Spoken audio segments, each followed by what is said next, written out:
With one voice we will sing. Every tribe and every tongue brings us harmony. With one voice we will bring heaven's beautiful melodies down to this earth as we sing to our King with one voice.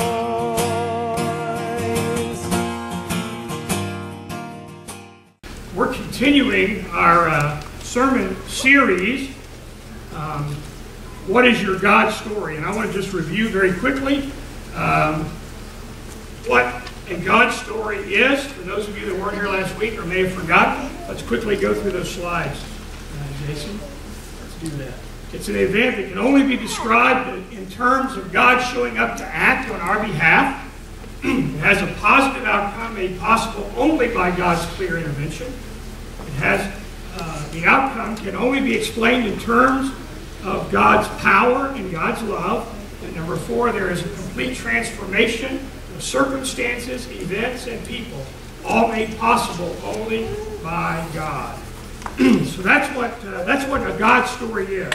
And many of you have God stories, circumstances and situations where God intervened miraculously that only it could have been God. There's no other explanation for it. Perhaps at the end of this series, I may give you an opportunity to share your God story with us, because many of you do have a God story. Well, today, wow, that works. Today, we're going to look at 2 Kings. We're continuing the life of Elijah. We're looking at life through the Elijah lens. Today, it's 2 Kings chapter 6, beginning with verse 8 through verse 23. While you're turning there, many of us in our lives have heard about people that had spiritual vision. And yet, for many Christians, the only thing they know is what they can see, feel, hear, smell, or taste. They've never, ever gotten a glimpse of that spiritual realm. In today's story, we're going to hear about a servant of Elisha's who had vision problems. Let's read 2 Kings 6, verses 8 through 23.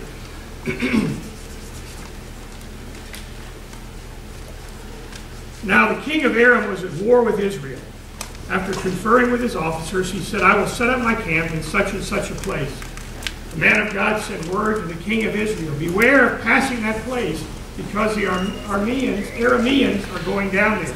So the king of Israel checked on the place indicated by the man of God. Time and again Elisha warned the king so that he was on his guard in such places. This enraged the king of Aram. He summoned his officers and demanded of them, will you not tell me which of us is on the side of the king of Israel? None of us, my lord the king, said one of his officers. But Elijah the prophet, who is in Israel, tells the king of Israel the very words you speak in your bedroom. Go, find out where he is, the king ordered, so that I can send men and capture him. The report came back. He is in Dothan. Now, this isn't in Alabama, okay? Different Dothan. Then he sent horses and chariots and a strong force there. They went by night and surrounded the city.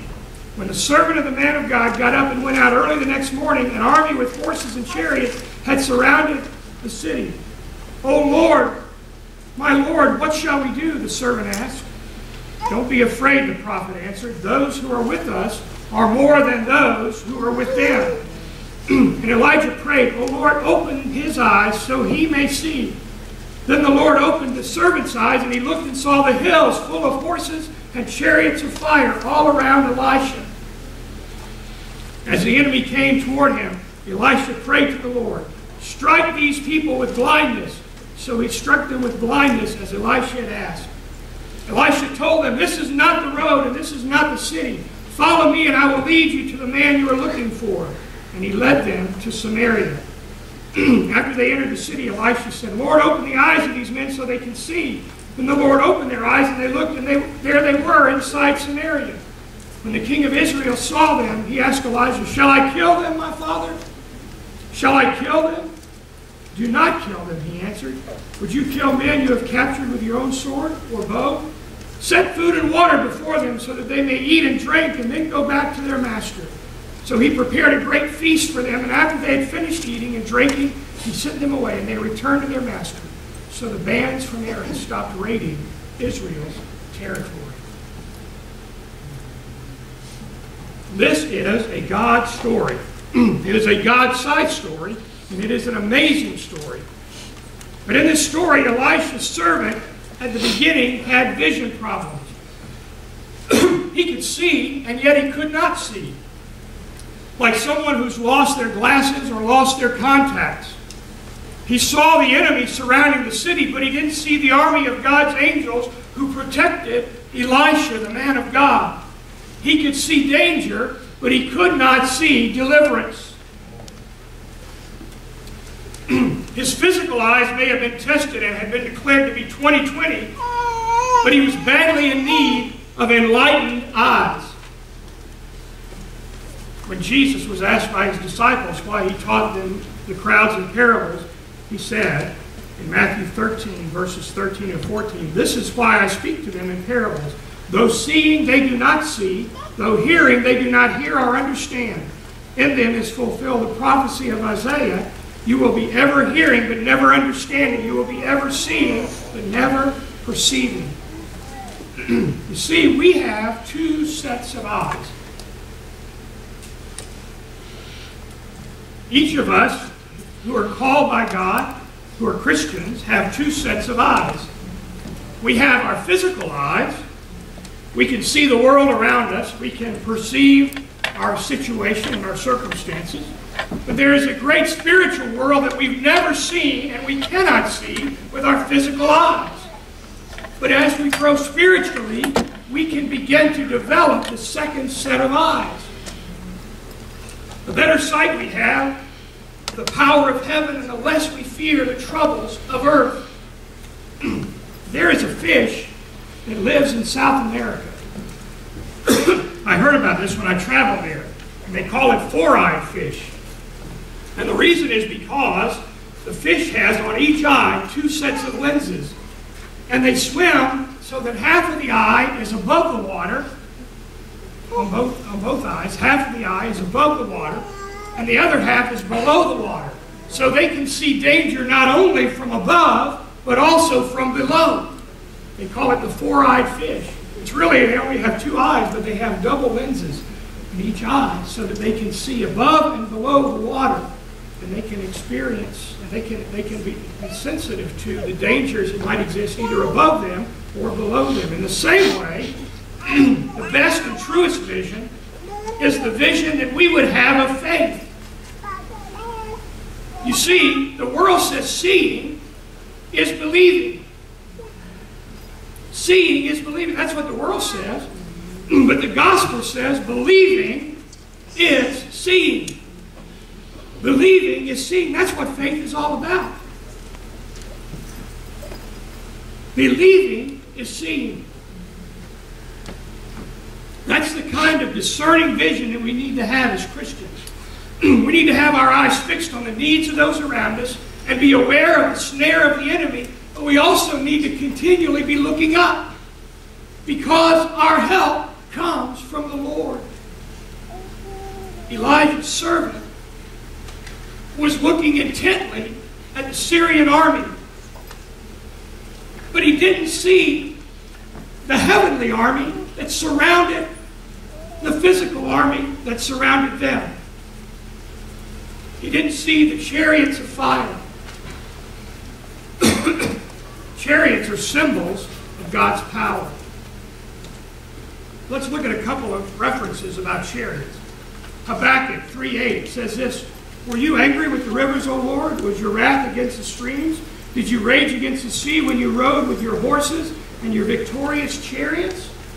And look at Psalm 68:17. "The chariots of God are tens of thousands and thousands of thousands." Remember what happened to Elijah? Not Elisha, but Elijah. One of two people who didn't die. Elisha was taken up into heaven by a chariot of fire and a whirlwind. But as we think of Elisha's servant, I believe that he represents many Christians today who concentrate too much on their problems, and they focus all of their attention on their problems and the obstacles that are in their life, but they fail to see the power of God that is available to them. Now, before we're too harsh on Elisha's servant, we need to ask ourselves how we would fare in regard to our faith. When you're facing a serious situation, maybe it's a serious surgery or something like that, do you see the chariots of fire? Or do you only think about the possible negative outcomes? When we're down to our last dollar, how do we react?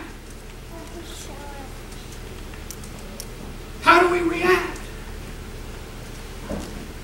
Do we seriously believe that God will somehow provide for us? Or do we try to figure it out on our own? The way I see it, Elisha's servant represents much of humanity and much of Christianity. He's so overcome by the magnitude of the situation that he fails to recognize three things. And these are my points for today. The first thing he fails to recognize is that he is blind to the presence of God.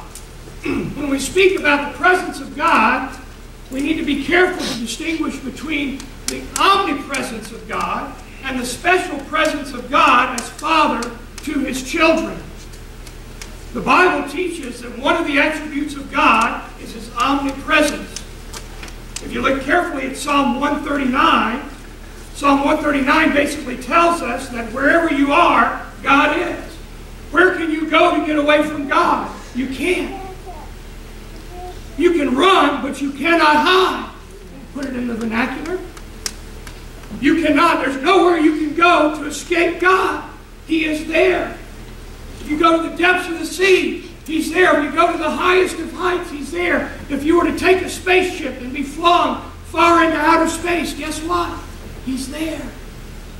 That's God's omnipresence. But there's a special presence of God that's promised to those who follow Jesus Christ, who know him and who love him.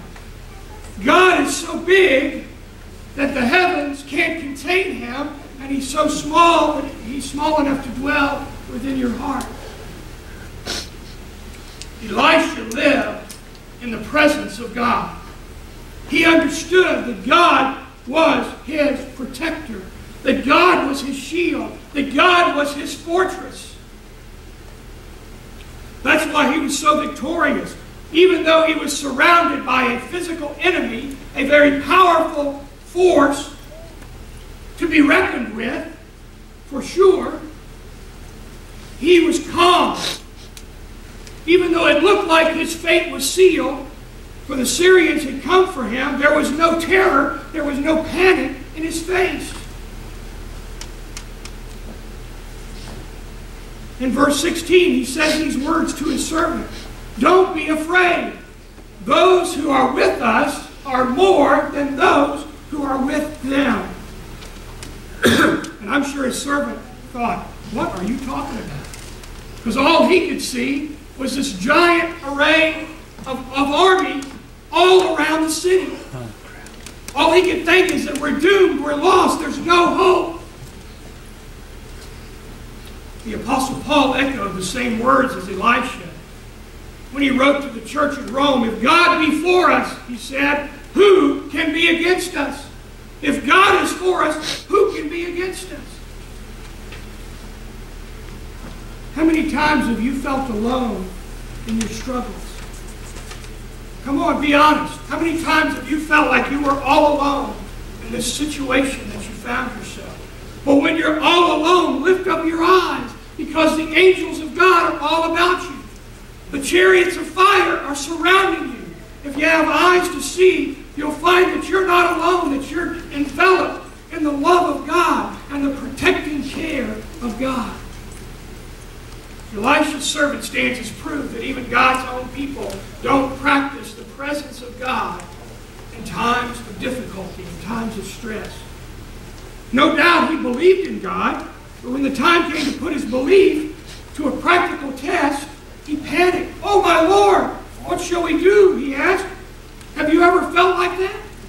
Come on, have you? Can I get a witness? Yes.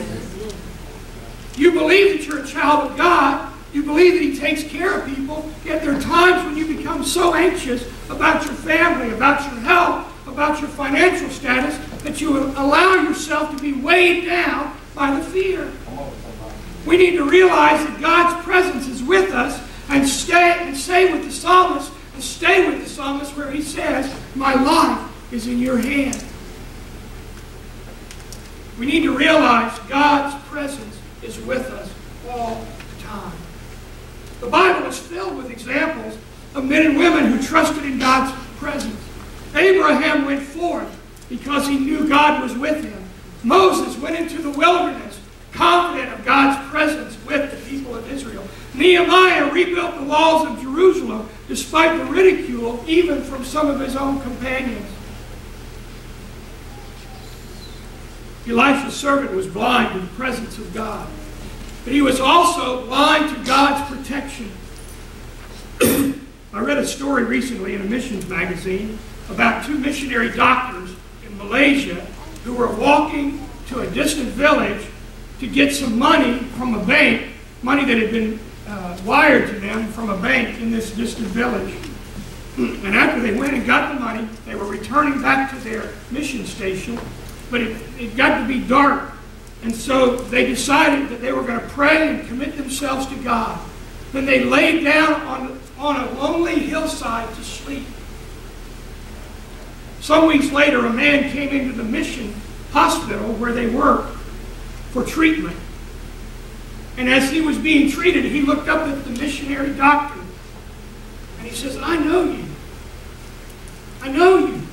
And the missionary doctor said, "I'm sure we've never met before in my life." He said, "No, I'm sure of it. You don't know me, but I know you. You were sleeping one night on a hillside. Several of us had followed you when you withdrew that money from the bank, and we intended to rob you. But," he said, "we didn't get near because of all the soldiers that were surrounding you." The doctor said, "Soldiers?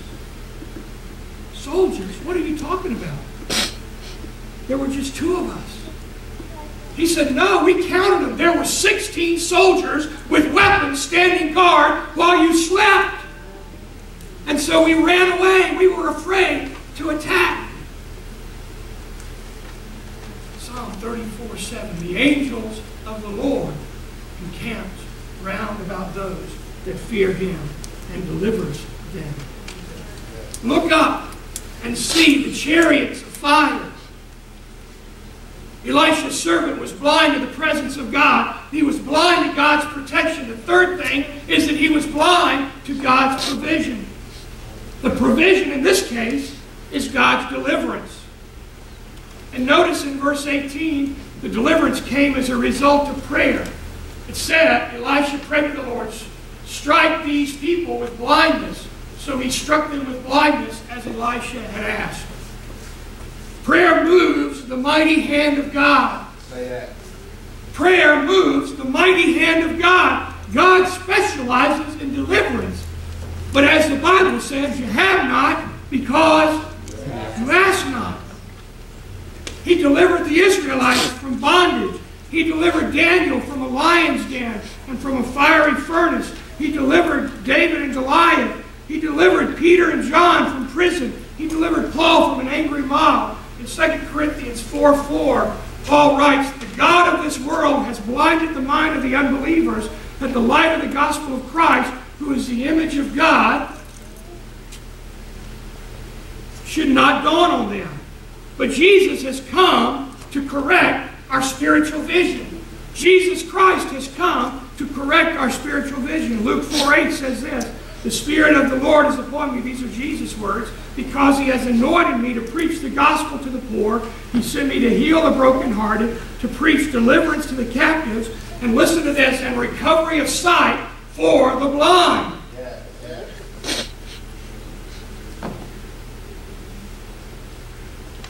Right now, regardless of your situation, even though the odds may be against you by 10,000 to 1, I want you to remember this story of Elisha's deliverance, and remember, 10,000 is a meager number when weighed against the infinite number of angels at God's service.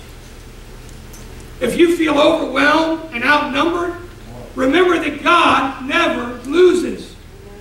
Remember, God never loses. We were talking about it this morning.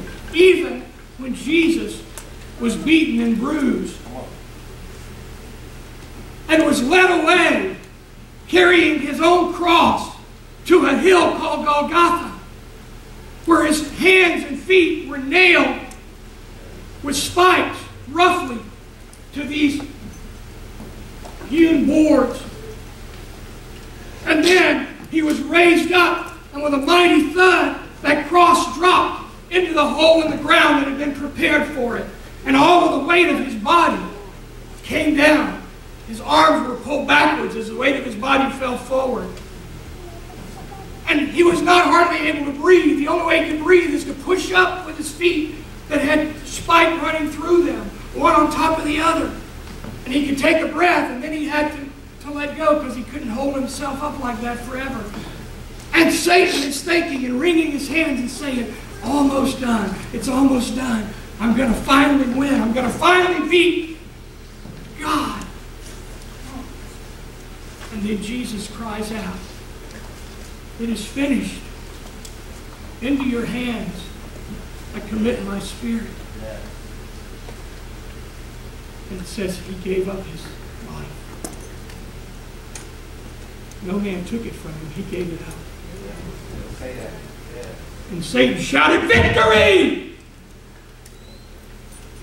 But the greatest act that ever took place, the greatest act that ever took place was Jesus' death on the cross. Because it gives you and I the victory. Satan thought he had won. But God never loses. God never loses. You may be asking, like Elijah's servant did, what shall I do? God has already answered you in this story of Elisha. Trust in the Lord. When all else seems to fail, when you feel there's no hope, when you're about to fall in defeat, God's story enters and transforms everything. Trust in the Lord. We were told that way back in the Old Testament. Trust in the Lord with all your heart. Lean not on your own understanding. In all your ways acknowledge Him, and He will lead you. He'll direct your path. Elisha prayed for God to blind all the Syrian soldiers surrounding him. I want to ask you this. That's a God-sized prayer. Have you ever prayed for something like that? I mean, something on that order. I'm not talking about, God, can you just get me through the next 3 hours? I'm talking about that. I'm talking about something big. I'm talking about something God-sized. God, can you blind the eyes of an entire army? You see, the problem is that our God is too small. I don't mean God is too small. It means our God is too small. See, we have this perception that somehow God is this grandfather figure that's sitting up in heaven. He's got a white beard, kind of minus the Santa suit. He kind of looks like Santa Claus. You know, he sits on this big fancy chair, and he wants the grandchildren to come sit on his lap. That's the image we got of God. Kind of a grandfatherly old guy, you know, and you know, harmless for the most part, kind of irrelevant. A lot of people have that idea of God. Others have this idea of God like some guy with a great sledgehammer standing over them, ready to bounce, to pound them once they make a mistake. My God is the creator of the heavens and the earth. My God never rests. My God never sleeps or slumbers. I never have to worry that God is checked out, that He's not available when I need Him. I never have to worry about Him because I know He's always there, and He's bigger than my circumstances, and He's bigger than my situations, and He's bigger than my enemies, and He's bigger than my sin, and He's bigger than anything that the world can throw at me. He's bigger than all of those things. My God is an awesome God. And He can do miraculous things if we ask Him to do it. The problem is we don't think He can, so we don't bother asking Him. If we want to have a God story, then we need to ask Him for something big. We need to think big.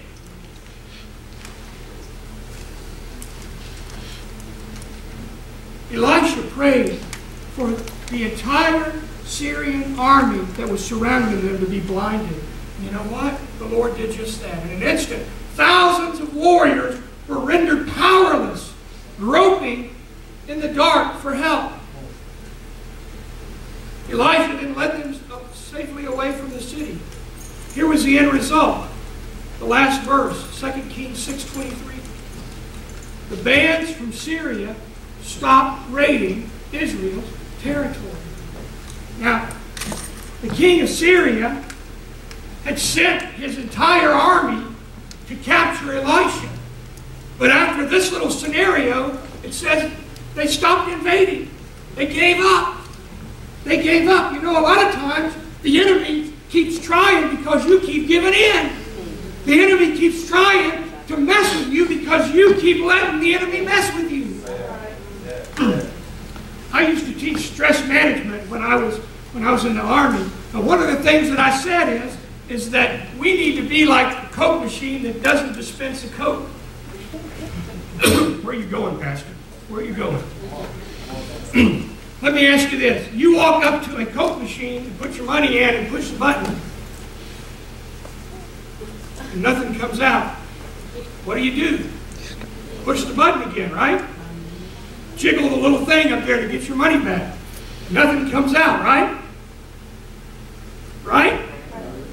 So you look around, you hit the side of it or you kick it, nothing comes out. Now, 3 hours later, are you still standing there? Why? Because the Coke machine didn't react. I want you to be like a Coke machine that doesn't dispense Coke. When the enemy attacks, don't react. Don't let the enemy get a foothold in your life. And you know what? The enemy's not going to keep messing with you. The entire Syrian army quit attacking Israel. As a result of one prayer, God blinded the eyes of these men.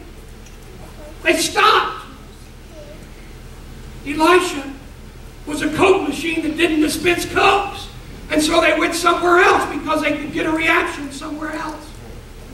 This is my point. Trust in the Lord. Don't let the enemy get the better of you. You get the better of the enemy. You and Christ make a majority. No matter what the circumstance, no matter what the situation, yours can become a God story, just like Elisha's prayer became a God story. One more God story. Elisha was showing God's people having the Lord on your side is better than the world's most powerful army.